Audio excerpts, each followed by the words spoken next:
This family from Germany who sought refugee status here in the United States because the German government was persecuting them for the crime of homeschooling their children. Listen to this. This is from standingforfreedom.com. And they write, after being allowed to live in the United States as asylum seekers for 15 years, one German family was told, allegedly without reason, that they will be sent back to Germany, the nation that fined them and threatened to take their children away for homeschooling. In 2006, Yui and Hannelore Romeike became convinced that they needed to homeschool their children. Our oldest children were in school in the German public schools and their personality literally changed, Yui said. We wanted to help them grow up in what they believed in and what we believe in and not get basically indoctrinated with something we don't want. This according to the parents. Specifically, the Romeikes, who have 7 children, possessed 2 core beliefs: a deep conviction that they were responsible to God for their children's education and a growing concern that the content of the German public schools curriculum, particularly anti-Christian and sexual elements, threatened to harm their children. Now, in Germany, Standing for Freedom writes, it's illegal to homeschool your children. And the government fined the Romeikes an oppressive amount that actually exceeded their income. The German government even removed the children forcibly and took them to public school. The family were threatened with permanent removal of their children if they did not comply by sending the children to public school. In 2008, the Romeikes applied for and received visas to move to America, where they face a legal battle over their right to stay in the U.S. In the U.S., federal officials argued they had no right to stay because Germany's law did not persecute based on any one religion. Eventually, after a petition was sent to the White House with over 120,000 signatures, the Romeikes were granted asylum and have lived in Tennessee for 15 years. But then on September 6th, the Romeikes were informed at a routine check with Immigration and Customs Enforcement that they must secure German passports and be deported. The Romeikes claimed no documentation or any reason was given, only that there had been a, quote, change of orders.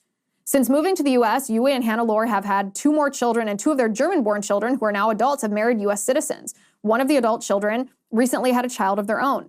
Everything is here in America, Yui stated. We don't have any place to live there. I don't have any work to provide for my family over there. If forced to return to Germany, they will face the same issues regarding homeschooling their younger children as they did 15 years ago. They are right now being represented by the Homeschool Legal Defense Association. Think about this. Because they wanted to homeschool their children to protect them from the influences of graphically sexually graphic materials in school and anti-Christian influences. They had their children taken away. They were fined. They sought asylum here in the United States. They were given. And then all of a sudden, 15 years later, coincidentally, they're told they have to leave. Let me tell you, this is no coincidence. In chapter 8 of my book, Hide Your Children, Exposing the Marxists Behind the Attack on America's Kids, I talk about the Marxists' attack on homeschooling. It's only going to escalate. So this is what they do. This is their playbook. First, they claim that homeschoolers are abused at a higher rate than public school children. They say parents just claim they're homeschooling their children so that they can abuse them in secret and no one will ever notice. Now, this is a false claim. Studies and statistics show that homeschooled children are actually abused at a lower rate than children who attend public school. If you go to public school, you're more likely to be sexually and physically abused. That's a lie. So then the left, these Marxists, immediately pivot to, well, it's not that children who are homeschooled are more likely to be abused. It's that homeschooling as a practice is abusive.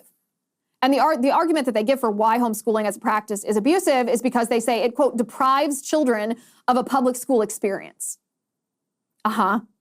Because people on the left understand that homeschooling poses an existential threat to their universal Marxist indoctrination of children, which is the only way the left knows of to turn a free nation into a communist nation, is to capture the minds and the bodies of children before those children are formed, to radically alienate them from parents.